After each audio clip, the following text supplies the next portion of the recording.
Hello, everyone, and welcome to another interview for the Fight Site. Today, we have the absolute pleasure of being able to talk to a legend and a pioneer in the sport, Pedro Rizzo. Thank you so much for joining us. It's a pleasure to have you. It's a pleasure to be here, man. Always nice to talk. Awesome. Before we begin, please, everyone, make sure that you go check out thefightsite.com. You're going to be just treated to a plethora of amazing articles and analysis and breakdowns. You will not be able to stop reading from all across combat sports, MMA, kickboxing, judo, jiu-jitsu, wrestling, anything you can want.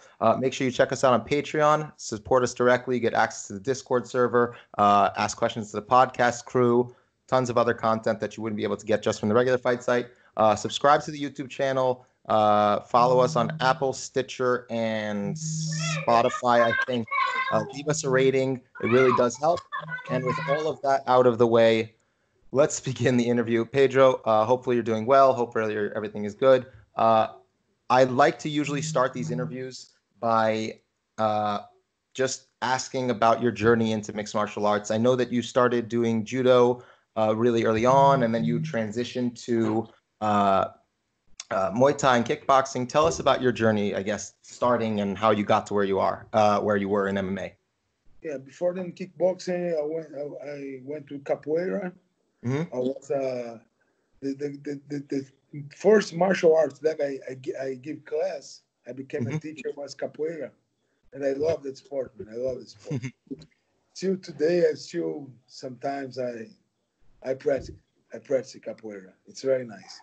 And then I met Marco when I was 13 years old. I met Marco Ruas, and that time I wanted to learn Muay Thai with him. Marco, since we're talking about 1988, 1989. And since that time, Marco Ruas, normally his class would take like 2 hours. Mm-hmm. And, but he used to give you like 1 hour and a half Muay Thai, and the last half an hour he used to teach us how to fight on the ground, submission, grappling, and it was strange because hey, I came here to learn Muay Thai, and they're teaching me on the ground. Since that time, we're talking about 1988. First UFC was 1993, and that time he used to say, "Hey, this kind of this style is gonna be the fight of the future." When you're a fighter, you have to be complete.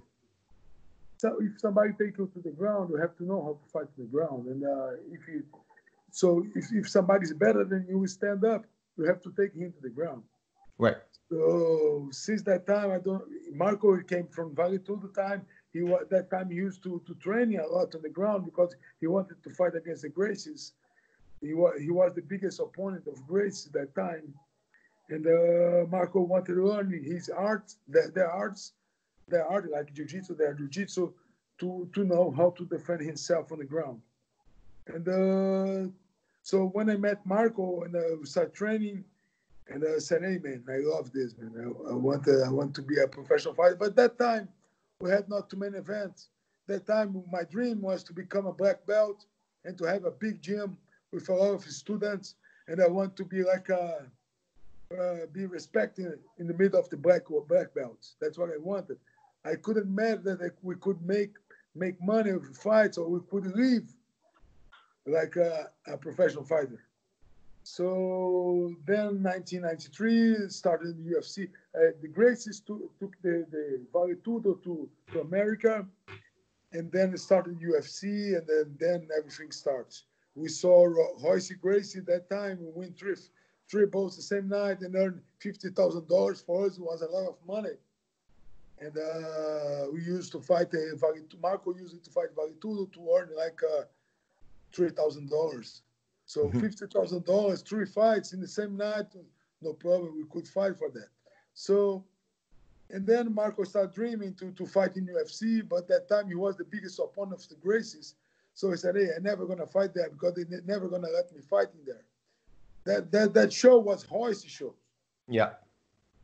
So, and then after UFC 3, Hogan Gracie sold.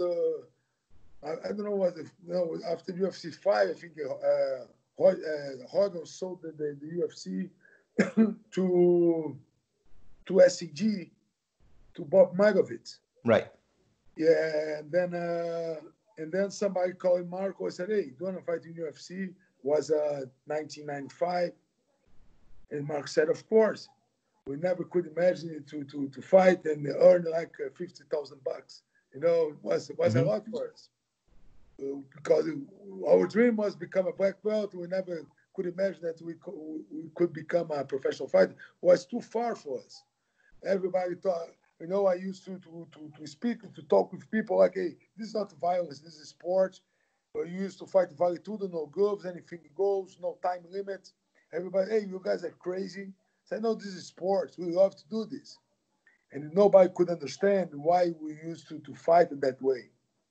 And but to us, we love that. We trained a lot. You know, that time I remember Marco and I became better and better. So then we become a partner in training. And we used to train a lot, very hard. And everybody saw us running on the beach and training every day, boxing, doing everything. And every time come to us, hey, why are you guys training so much? And they used to say, are you guys going to fight soon? No, we have no fights coming up. And people say, are you crazy? We love to do that, man. We want to be ready, you know. We love to fight. You know, so we started, you know, like we always say, money never was the focus, never was the main thing. We wanted to be be respected by everybody. That's what we wanted. Mm-hmm. And then Marco fought in UFC 1995, and then everything started. So then he moved to United States in 1996, and then I stayed here in Brazil.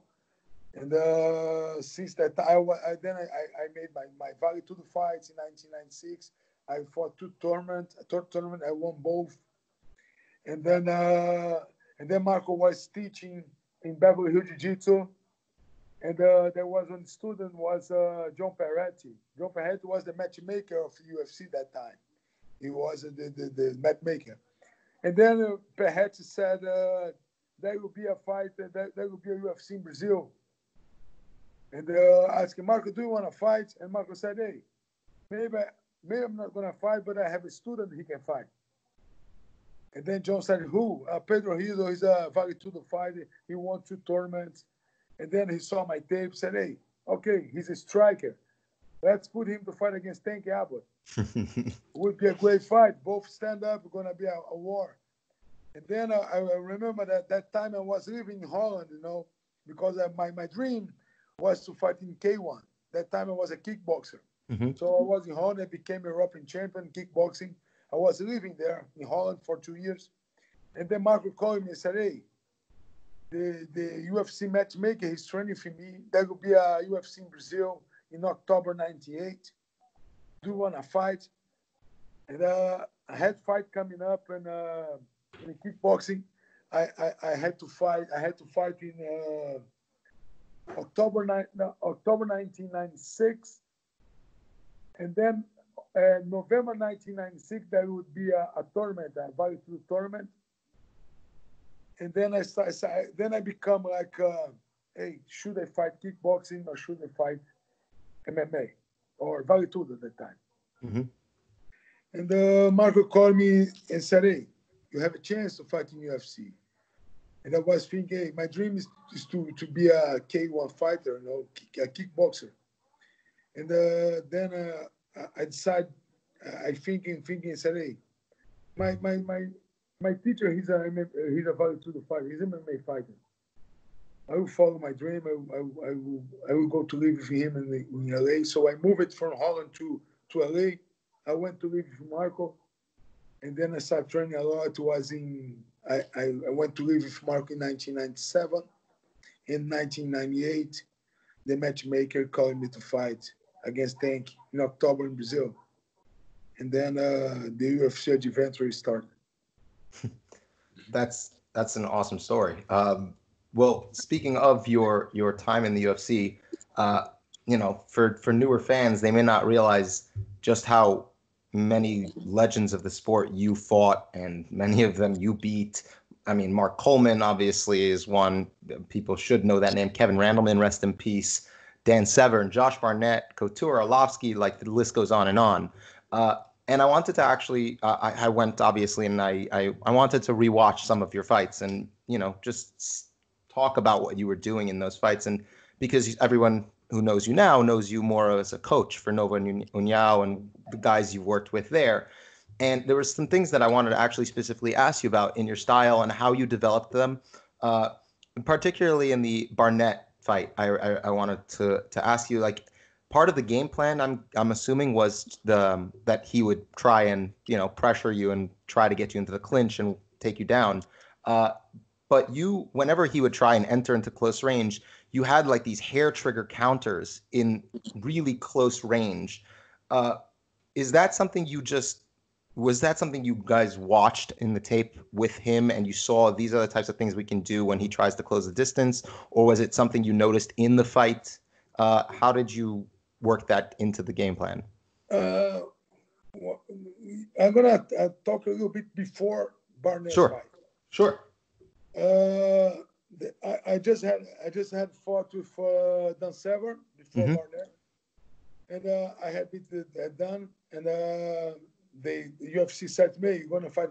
Then after that, my last fight by SCG. Then Zuffa showed up and wanted to buy the UFC, and then Zuffa wanted to make my fight against Randy Couture on February. And then Randy asking more time to be ready to fight against me. And then Zuffa called Marco and said, "Hey," they called me and said, "Hey, Couture doesn't want to fight in February. You want to fight in May with him?" I said, "Okay, of course. I want to fight for the title. I want to be UFC champion." And then they said, "But if you want to be active, we can arrange a fight before then Couture. If you want to fight with somebody else." I said, "Okay, be good. I wanna keep fighting. I don't want to be here waiting for Couture." So I fought with Dan in September. I would fight with him just in May. Now in the new days, fight twice a year. It's normal. In my time, we used to fight 3-4 times a year. So for me, I was thinking, I'm in September, so November, December, January, February. March, April. So 7 months is too long, too far. Now it's normal. And then I said, "No, I want to fight before." And then they called me and said, "Hey, you want to fight with Randy Couture? He just had beat Dan Severn. He submitted Dan Severn." I saw him fight. He said, "Hey, he's a pretty tough guy." And then I was talking to Marco. I said, "Marco, they offered me to fight with Josh Barnett. He's this guy here. He's a pretty tough guy. He can take a lot. He's very good on the ground. He's big. He's bigger than me. His ground is good." And Marco was funny because Marco looked at me and said, "Hey, do you want to be a world champion?" I said, "Yeah, I want to be a world champion, of course. So we have to beat all the world, man. Doesn't matter who is in the other side of the cage. Do you want to fight?" I said, "Of course I want to fight. So let's fight." What kind of talk will come to talk with me, man? Let's fight. I said, "Okay, let's fight." So then I fought with Josh. Normally, nobody would take the risk. Everybody would wait for the title fight. Of course. But I learned from Marco. I learned Marco teach me this since the beginning. If you want to be the best in the world, you have to beat all the world. I tell everybody, I never choose a fight in my life. Many people say, "Hey, Pedro, sometimes you were stupid. You fought to..." Man, I don't care who I will fight. I'm a professional fighter. This is my job. This is my profession. If somebody call me to fight, I have to be ready. This is what I do to make money. This is my job. And then they called me to fight with Josh. I knew it would be a very tough fight. But I said, "Hey, if I beat him, I'll be in shape and I'll be with a rhythm to fight with Couture." And then we fought in February. I knew Josh would come to take me down. That time I just came back from Holland. I went to training Holland like 3-4 months before, so I was pretty in good shape. Stand up, my striking was in shape. And then I was thinking, hey, this guy gonna come to take me down. He's a wrestler and he's good on the ground. But I felt confused because he came to exchange blows with me. And then I heard this story that he trained a lot with a lot of K1 fighters in America. He trained with good strikers, so that's why he was so comfortable exchange striking with me, exchange blows with me. But the fight I was thinking I'm gonna get, he's big, so I said I will start to pressure him. Don't let him pressure me, and I'll try to keep distance. I was thinking I'm gonna kick his legs a little bit, but the first and second kick I gave, he blocked my low kick. I said, okay, he knows about my low kick, so let's go to boxing. No, let's boxing. So then we started exchange blows, and then he touched me sometimes, but I didn't feel his power. I didn't feel that he had a power enough to knock me out. So then I felt more comfortable. But Josh was very intense. He comes all the time. He never stops. So then I decided to wait for him. So I'm not gonna go behind him. I'm gonna let him come. Yeah, in exchange blows when he comes. This is the way to fight with him. He comes too much. Josh is the type of guy. He punch you, he grab you, he take you to the ground. He's very active. He never stops. And so I said, okay, I'm gonna stay in my position. As soon as he gets in my reach, I want to touch him before they're him. And that's what I did all the fight. Every time he got the distance, I started to punch him. Sometimes he comes before me. Sometimes I went before him.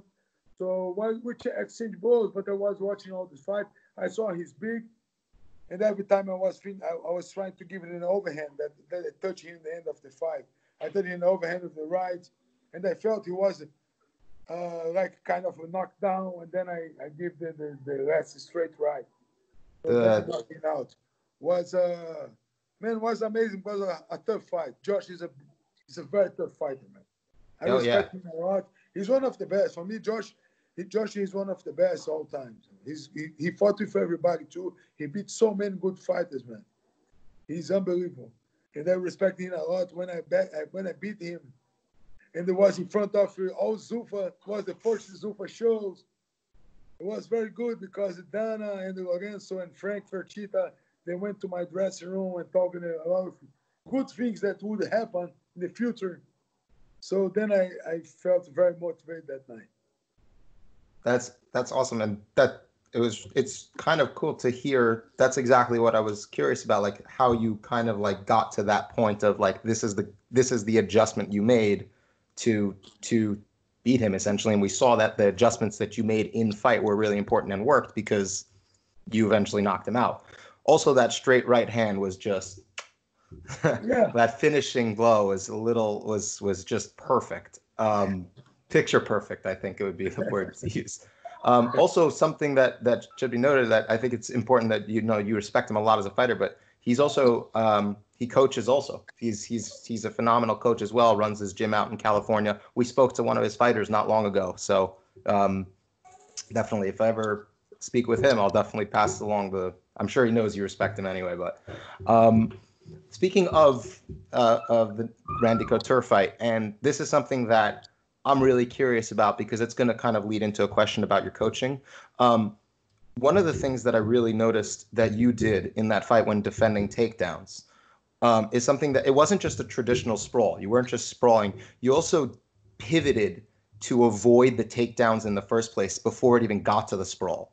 And that's something that one of your fighters, Jose Aldo, and the Novo and Yao guys in general are incredibly well known for, is their takedown defense. And we see that that's one of the reasons why they're so successful as takedown defense artists. You were ahead of the curve in that sense. And I wanted to know what did that come from and how did that develop in your game? And moving from a fighter to a coach, when you imparted those skills, what developments did you make to I guess improve upon things that you looked back and said, okay, here's where we could have done better? I think because many people doesn't know that he used to train a lot of wrestling too. Mm-hmm. Marco's style. Oh, hold on. No problem. Hold on, because 10% I'm gonna have. Let me get the cable. Just a second. No problem. I'm gonna get the cable because otherwise you're gonna shut No down. problem. No problem. All right.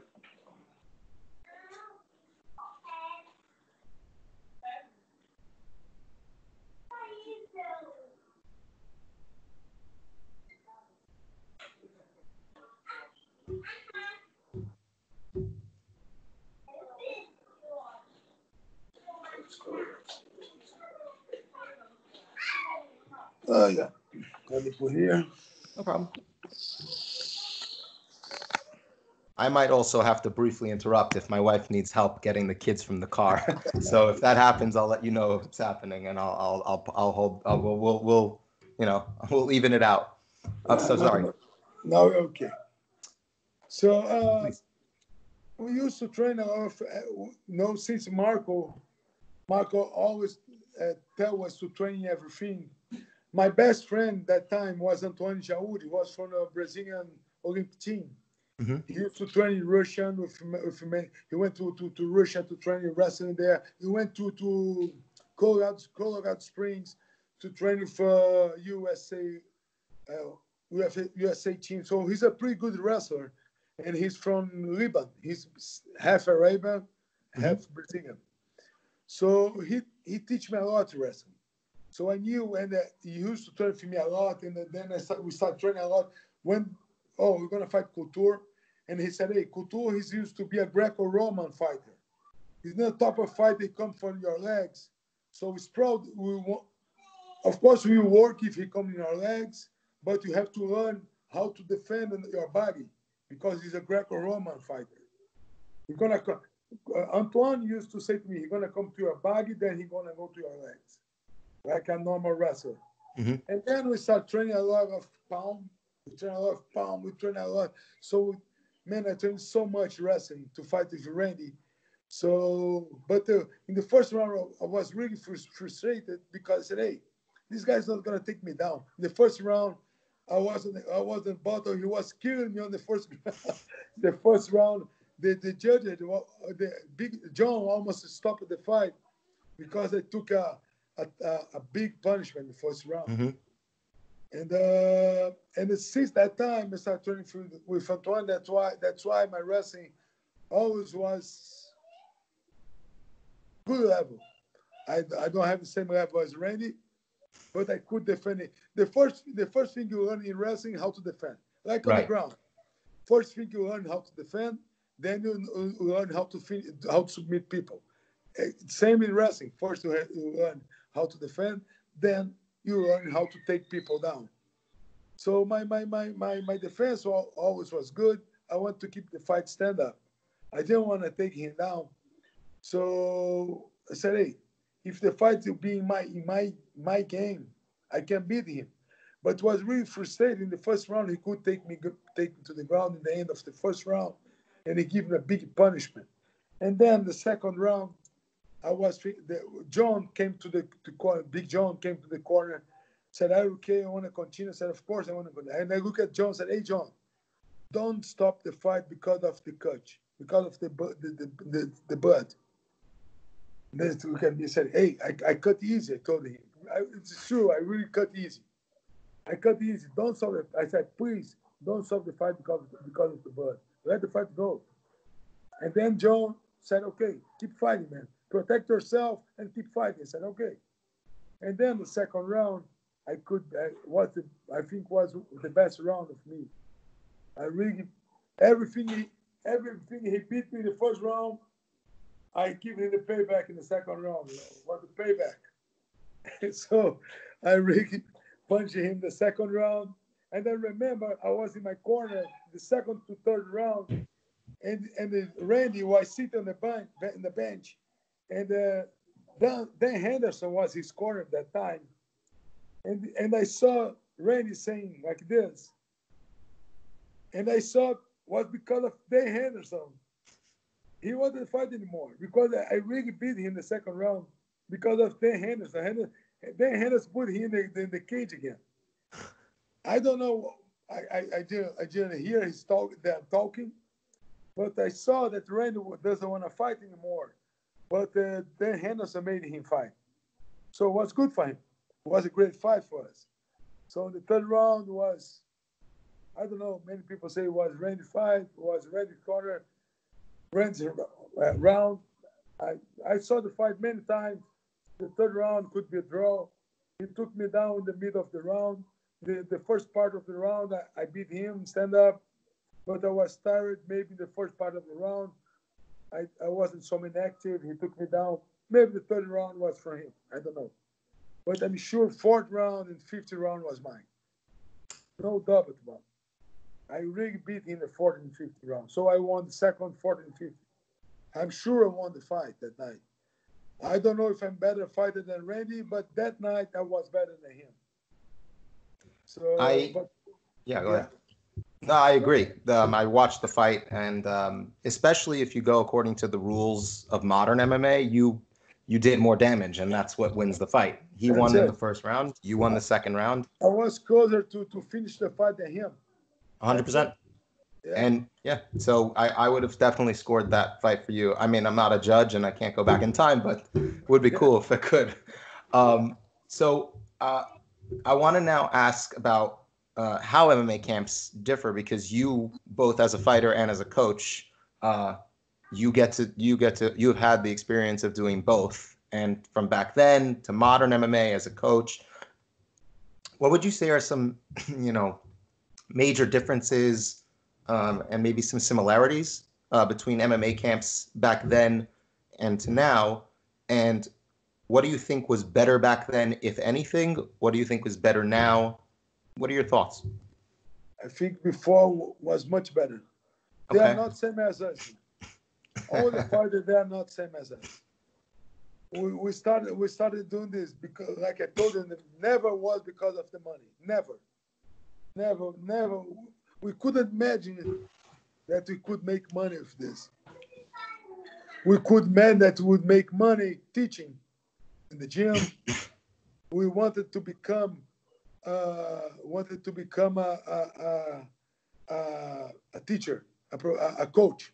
Wanted to become a coach. That's all we wanted. So, but I saw today so many information. We have internet. We have all the kind of social net. They started seeing training there, training so all the fight they came. Hey, I saw somebody do this, do that. Hey man, shut up. Or you believe what I'm saying to you, or better you train with somebody else. Go there. I hate all the new fighters. They get in the gym, they get in the camp, and say, "Hey, I think we could. Hey, I think you should just shut up. Here you're a student. The best thing I had in my life was when I was a student. I stepped in the mat. Marco Ruas was there. I put my glove and said, "Hey, what's gonna be today?" I don't have to think about training. I'm a fighter. I'm gonna do whatever he said to me to do. So the new generation, they are different than us because they fight. They start fighting because of the money, not because of the money, but they know they can make money. Right. So, and I talk like as a coach. When I talk with all them, the first, my first words always like this: you are here to be one more, or you are here to make history. This is the difference between a fighter. If you're here to be one more MMA fighter, there are millions of MMA fighters. You can be somebody else, one more, or you can make your mark in this sport.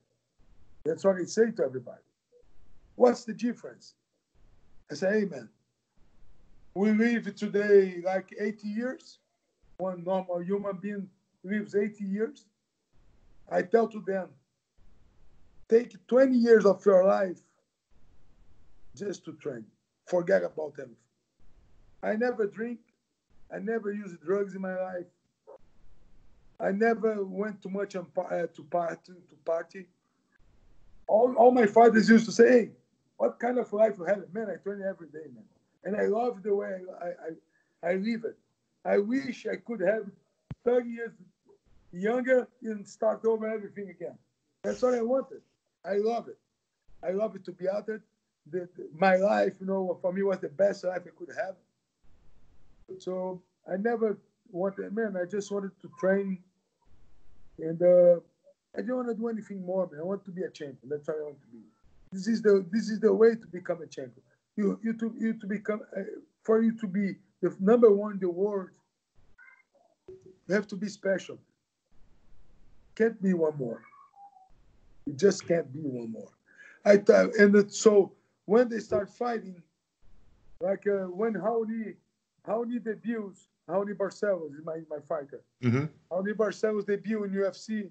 He was fighting for pretty good fighter. He fought two rounds. He won both rounds. The third round, the guy, one of the seconds, gave me the case, say, hey, Raoni, you already won 2 rounds. Now we just have to hold a little bit. We won the fight. I look at him and say, won the fight. No, man. Take the risk. Knock this guy out, man. Champions take the risk. Otherwise, it's going to be one more. You have to make something different. You have to take the risk. If you're winning the fight, keep winning and finish the fight. I tell to my fighters, we have like 20 fighters training for me now. I tell to all them, if you win the fight on points, I don't celebrate. I just celebrate if you win by knockout or submission. Otherwise, it's one more day. One more training. This is the way to make a difference.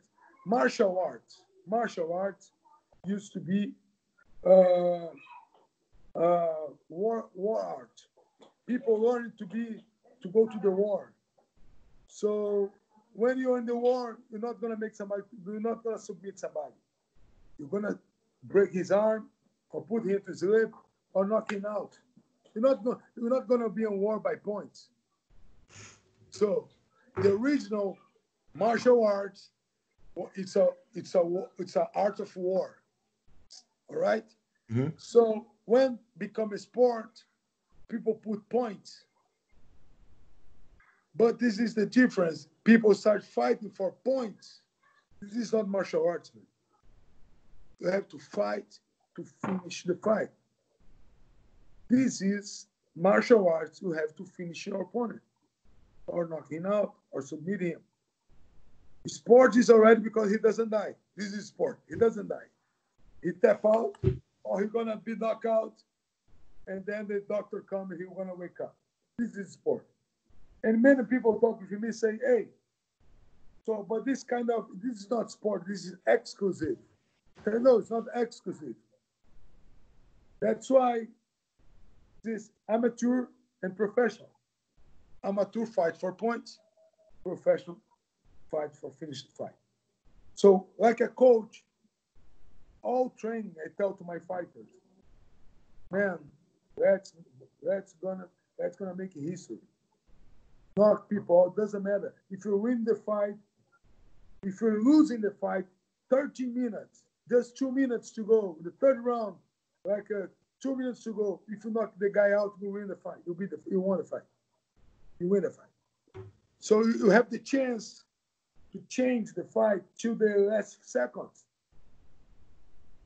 So this is nice. So use this for you, and don't give the chance to your opponent. What I learned, I had some fights. My fight with Couture. If I could knock him out, we wouldn't talk about the referee here. So I learned it. So what I should change, man, I think I would be much more aggressive than I was. I tell to my fighters, be aggressive. Fight to finish the fight all the time. Even if you're winning like 30 minutes of the fight, the last 2 minutes, go to knock the him out. And many coaches say to me, it's too much risk. Hey, man, if you want to be a world champion, you have to take the risk. That's it. That's right. This is the difference to be the best and to be one more. And like a coach, I learned with my mistakes. And after culture fight, I had a psychology problem. I became insecure, but it was my mind. It was the fight between me and my mind. So I always talk with my fighters a lot. I always tell them, hey man, step in the ring, step in the cage. Doesn't matter what's gonna happen. Do your best. Fight forward all time. Try to beat this guy. If he beats you, no problem. If somebody knock you out, when you wake up, the first one you're gonna see beside you was me. Will be me. I'll be in your side. Stand up one more day, man. That's it. We are fighters. That's it. Better you fall in the ring than you live like a coward. You live like a point fighter. Come on, man. This is martial art.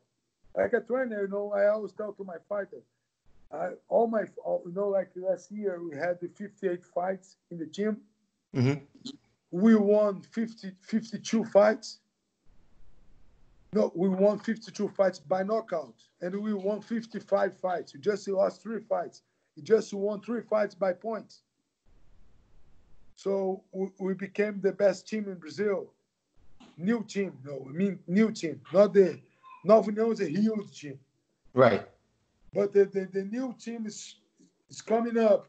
We start fighting. We start beating all the big teams. So we are beating everybody. Because my fighters, people, if they win or lose, they know it's gonna be a fight. That will be a fight, a real fight. They are aggressive. They fight for fun.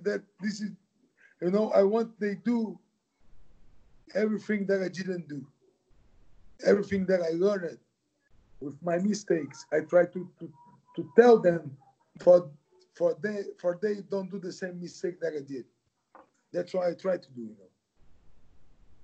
That's a very interesting philosophy because, like you said, it's a very different philosophy from a lot of the more modern approaches towards fighting.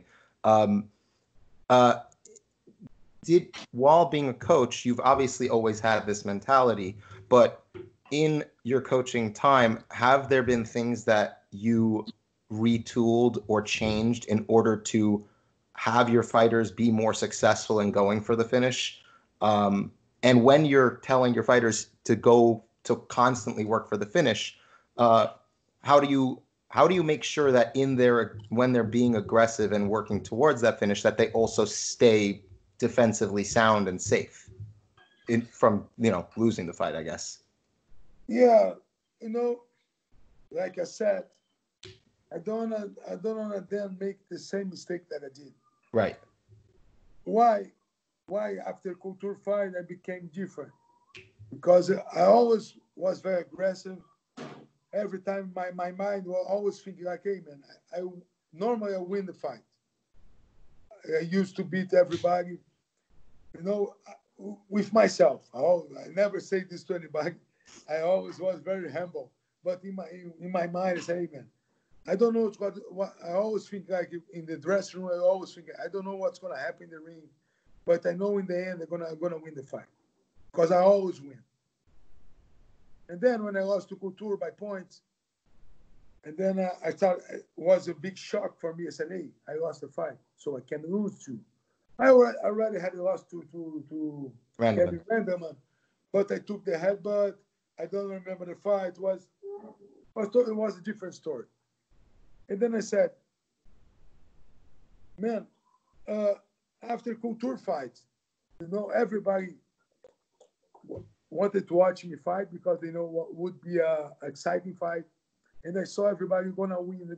Everybody talked with me, hey, they're gonna win the fight, you're a better fighter than him. And then I started fighting.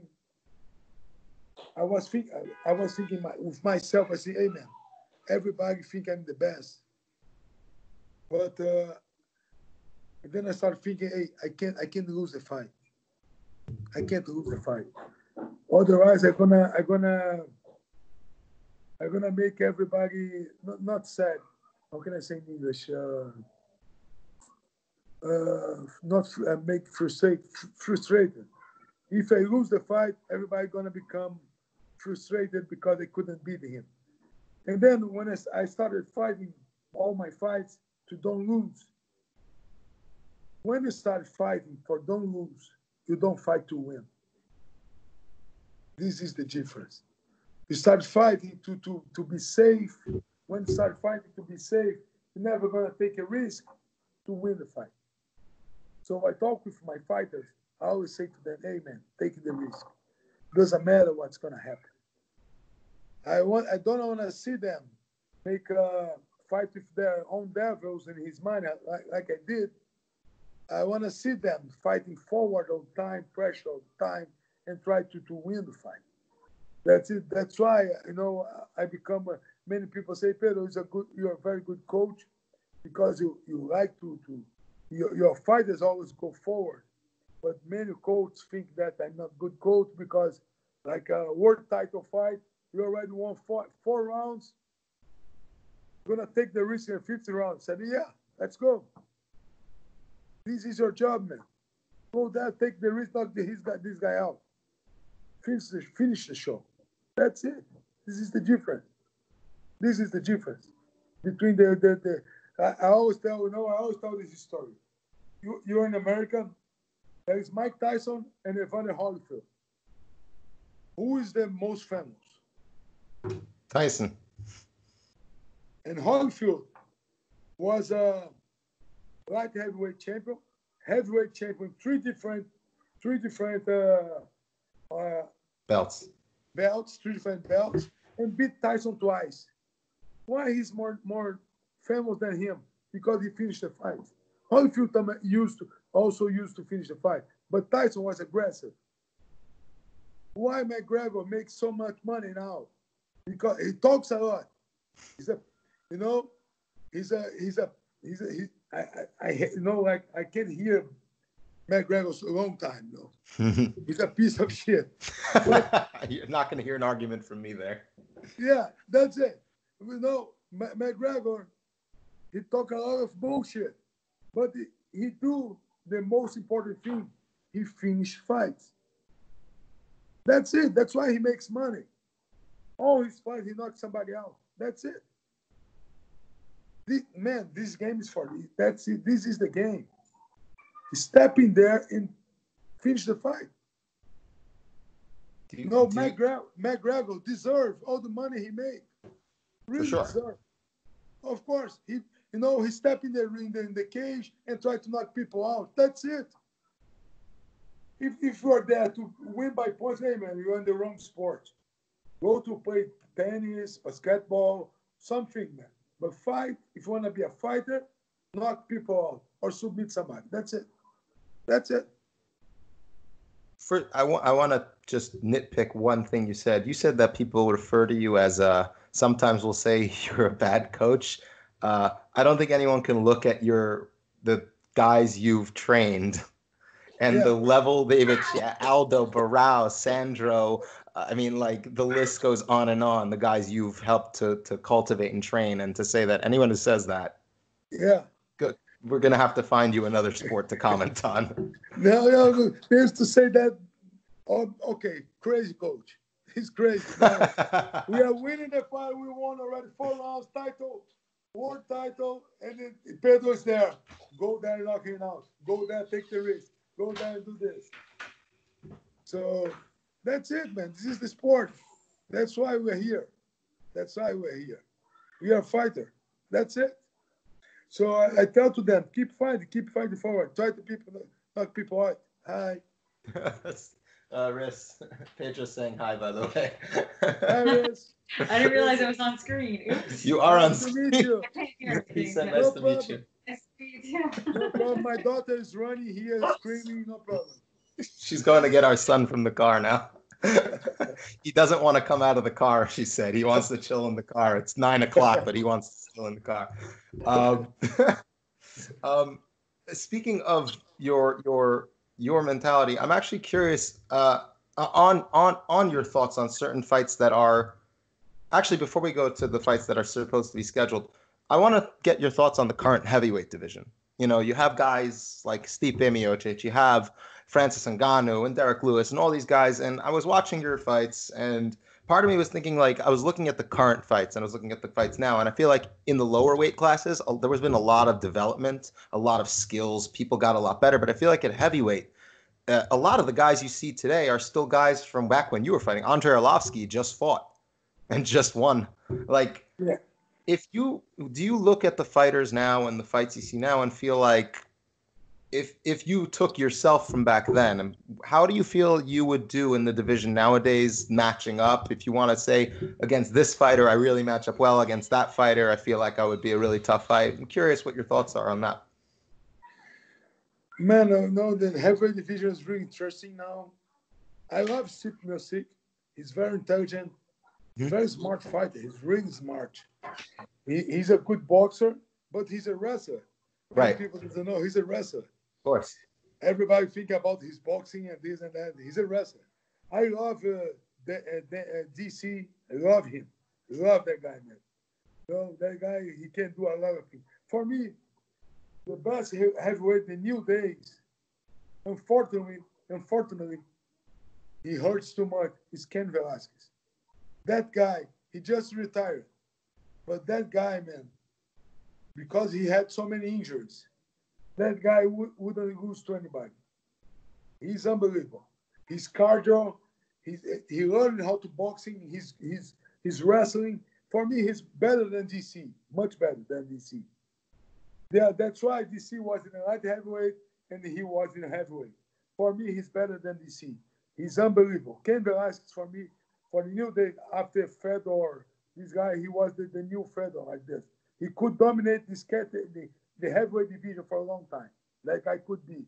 But he had so many injuries and he had to retire. But now, I think Steve Miocic is going to be the champion for a long time. Because he's smart. His wrestling saved him a lot. He has a good boxing. He knows how to protect himself. Francis Ngannou has a bomb in his hands. And, but I think if you fight the right way, you can beat him. But you have to fight like I'm a small heavyweight. And I'm 61, 62, between 61 and 62. I'm around in good shape. I'm 235, 230. I'm small heavyweight. Right. But of course, when you watch them fight, I said, "Oh man, I could be there." I wish I could be there fighting there with the best. If somebody called me and say to me, "Pedro, have 5 months to be ready to fight against Steve Miocic," said, "I'm in." Of course, I'm in. Just give me the time. In 5 months, I'll be ready to fight him. Man, I love to fight. I love to be in the ring, man. I tell to everybody. Many people say, "Hey, man, I love this life." Do you still spar? Do you still spar with your heavyweight and light heavyweight fighters a lot? Yeah, I do. I love to do that, man. You feel alive. Especially when we will knock somebody out. It's the best feeling. It's the best feeling ever. It's the best feeling ever. We have to. If you're there with big gloves in your hand and sparring, you have to knock somebody out. Come on. I tell to my fighter, when I put them to train to spar, before they start sparring, I tell to everybody, hey, at the end, I want to see at least 3 or 4 people knock it out. And then they become, I want to see a hard sparring. I don't want to see a point sparring. Come on, man. We have to get close to the real as much as I can. Hello. Say hi. Say hi. What's your name? This is Daniel. He's 2 years old. Hi, Daniel. How are you? He's trying to touch the computer instead. Yeah. I have to watch his hands. You gotta go to bed, buddy. You gotta go to bed, buddy. Come, let's go. We're going to bed. Give him a bottle. Bye, buddy. I can't wait to start training with him. I do a Brazilian. I train with Marcelo Garcia at Marcelo Garcia's in jiu-jitsu. The best. That guy's unbelievable on the ground. He's amazing. He's the nicest guy in the world, but he'll choke you in a second. I love it. So I can't wait to train with him. My wife said she wants to start learning jiu-jitsu, so I'm going to start training her too. the best. I tell to all parents, the best gift you can give to your son or daughter, put them in sports. 100%. I agree with 100%. That's it. If I have a son, I would put him to train jiu-jitsu or kickball or something. Put him in martial arts. They're gonna grow up different. I can't wait. I really can't wait. Between him and my daughter, I'm gonna have them both. I'm gonna train them early. I get mats for my house. They're gonna learn early. You should take her to train too. My wife also should train jiu-jitsu too. My wife, yeah. She doesn't want to. She didn't want to for 5 years. We're married. She didn't want to. Now she finally says, "Okay, buy me a gi, buy me a gi, get me the white belt. Let's start. We'll start. You'll train me at first, and then I'll start coming to the gym with you." You have to find a friend to her. Yeah, I did. I'm trying to find one of her friends to also do it too. Yeah, that's it. So then because they can train, they can talk, they can train, they can talk. Exactly. Because girls, women, they just work like that. They have to talk. Right. But then they have to train. Then they have to talk, and at the end they go somebody else, somewhere else. That's Absolutely. it. That's right. That's it. Getting back to the to fighting. Okay. I'm curious. I actually want your thoughts on two things. One, a couple things are some actual fights that are coming up with some fighters you should know very well. And the other thing before we do that is, if somebody was coming to the gym and they're just starting, they want to become a fighter, how would you first start training them in striking? How would you introduce them to striking? Would you get them sparring really early, or would you first make them drill a lot of technique until they feel comfortable and then spar? Drill. I love drill. I love half back. Drill, half back. Then when they become like the beginning, I always tell everybody, martial arts, the beginning of boxing or kickboxing, it's very, how can I say? I forgot the word. It's very slowly, you become like a slow burn, a slow build. Yeah, we start like I don't know, train, because the beginning, it's very slow. Like the first punch, you have to turn your hands. Aldo never forget this. First time he stepped in the ring, he stepped in the gym. I put him in front of the mirror. As I put both arms here and turn your fist and do this 100 times. Keep your elbows closed and move. And then he started 100 times. And then he did 100. And they look at me, Pedro, 100. Said 100 more. Pedro, 100 more. And then when he got to 500, hey, 500. Said, okay. You're not southpaw. You're normal. So put your left foot in front. Make a base. I teach him how to base. He said, okay. And now both hands again. Oh, 100 more.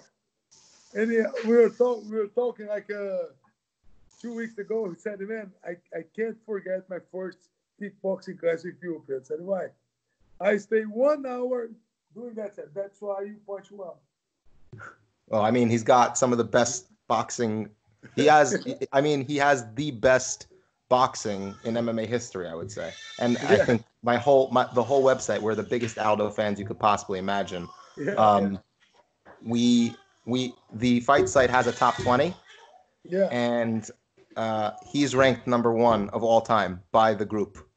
Nice, man. Jose Aldo, like it's like a 12,000 word article just on how great Jose Aldo truly is. And maybe if you have time to read it, maybe I'll send it to you. It's a really long article. Send to me. Absolutely. Send to me. Because they're gonna read, then I'm gonna translate to him. Please, that would be amazing. We would love to let him know just how highly we think of him. Like really. I will. I will send to me. I will translate to him. Absolutely. So that's really interesting, and that's actually the way that's interesting. You actually share that a lot with the Marcelo mentality, because drill. When I first came, 4 months I didn't spar. Doesn't make sense. You put a glove in the student, He doesn't know even how to punch. And you're gonna say punch what? Even if they hit the bag, heavy bag, they gonna hurt. They can hurt themselves. They can hurt their fist. Hey man. Now first, then legal weights. 1, 2, 1, 2. Then you start. Then you go to the bag, heavy bag. Then start punch. Just jab, bam, bam. Just right, bam, bam. 1, 2. It's very slowly. The beginning is very, very slowly. Then he's gonna start watching people sparring. After they go for the heavy bags, then they go one in front of the other one, punch, move your head, punch, defend, block, and punch, block, punch. Then they're gonna start to understand the fight. That's it. They have to know what's gonna happen in the real sparring. Mm-hmm. And then they start training. When they start sparring, very well protect with a head, protect the head, you put everything on him. So big gloves, start moving. You don't need to put normally we used to train a very good guy with somebody just a beginner. Mm-hmm. Because very good guy, he's not gonna hurt the beginner. If you put two beginners together, they're gonna hurt each other.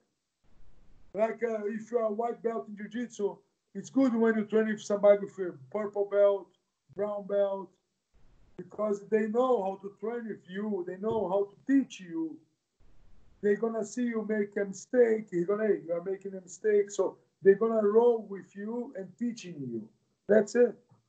When your level is getting higher, a lot of you're gonna do a lot of drills. You start getting higher, then sometimes just happen. This part is just gonna happen. Your level is gonna be high, and then when you see you're gonna be in the middle of everybody sparring. That's it.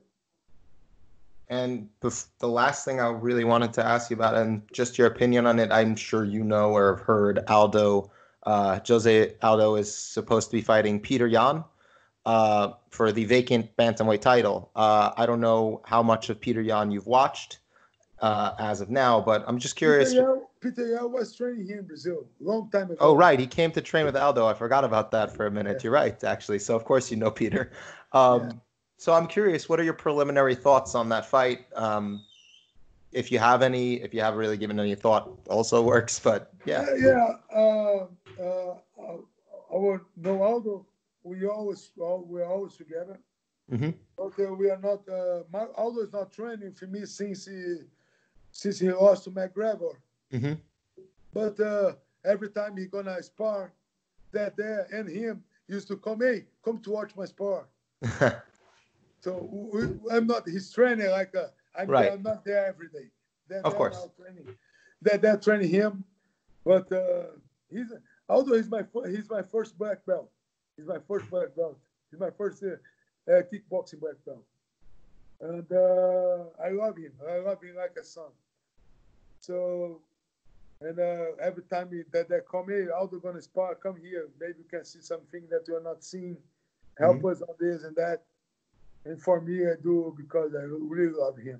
And that day is my best friend. He's my best friend. I know that since I was 13 years old. I was a kid. Then I met that day also black belt from Marco Ruas. Many people doesn't know that, but he's black belt from Marco Ruas too. And I talked already about with Aldo. He have to kick it again, man. He needs to start kicking. He's boxing too much. I told him, hey man, sometimes he say everybody's waiting my kick. I told him everybody was waiting the lefty hook of Tyson.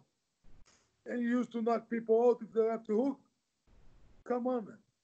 You can't stop doing something that you do good, that work well, because people knows you're gonna do that. We make adjustment, and you can do again. Make some adjustment. So, but I think Aldo gonna win. I think I know Peter Yan is much better than when he was here. He's a different fighter now. But Aldo, if he fights well, at night sometimes he's not fighting so well. But if he fights normal, like he used to fight before, he's better than Peter Yan. And it was funny because you do know Raoni Barcelos that I told you Of before. course. Yes. Raoni, He beat Said Nurmagomedov last yeah, time. yeah. Fought, yeah. Raoni, this boy, he's gonna be UFC champion. He's unbelievable. Raoni is with me since 2009. Right. So we are together 11 years. His abilities, I think he's better than Aldo. His abilities. When we saw him training, he's very smart fighter. Mm-hmm. But he's complete. His wrestling is very good. His black belt, he's great jiu-jitsu, and he uses everything. And it was funny because of Peter. I started talking because of Raoni because I was talking with George Guimarães, Raoni's manager. Mm-hmm. Like 1 year ago, 6 months ago, I said, "Hey, George, if Raoni beats Said, put him to fight against Peter Yan. Peter Yan is fourth." And George said, "Yeah, why do you think?" I said, "Raoni is gonna kill him." Not because he's better than Peter Yan, not because of the style.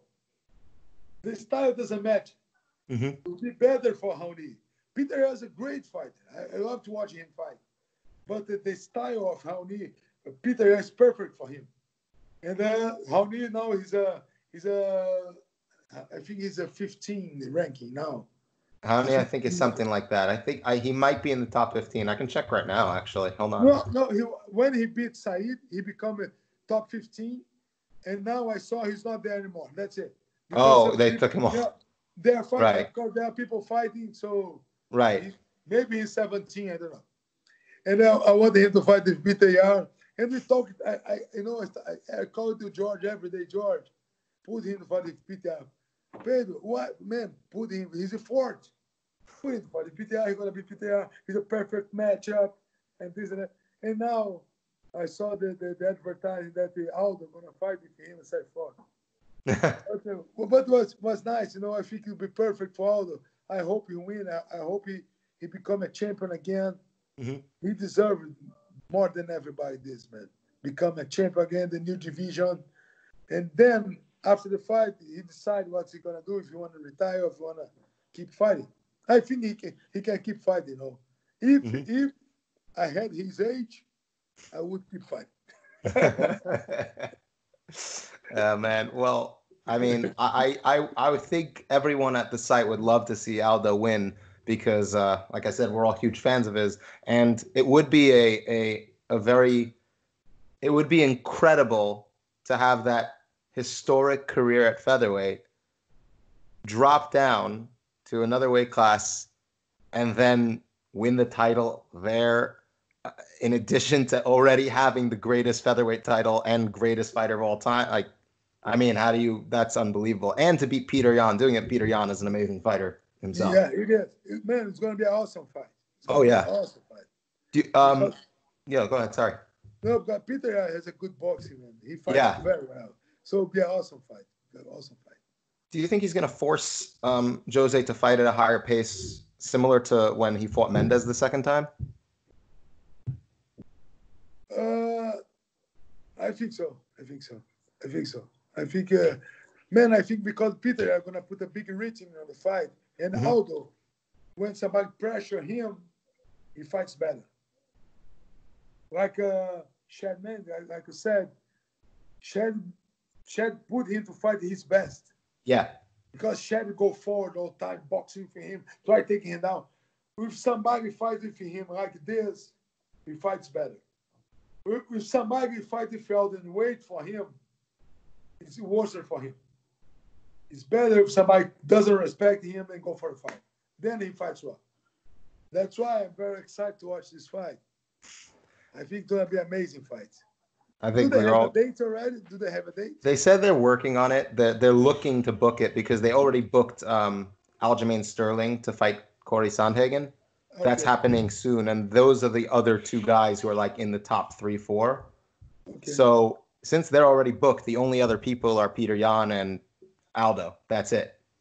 So I mean, hopefully that, you know, I wish Raoni fight the same night, then I can watch live. You know, I that'd can't be believe awesome. that. You know.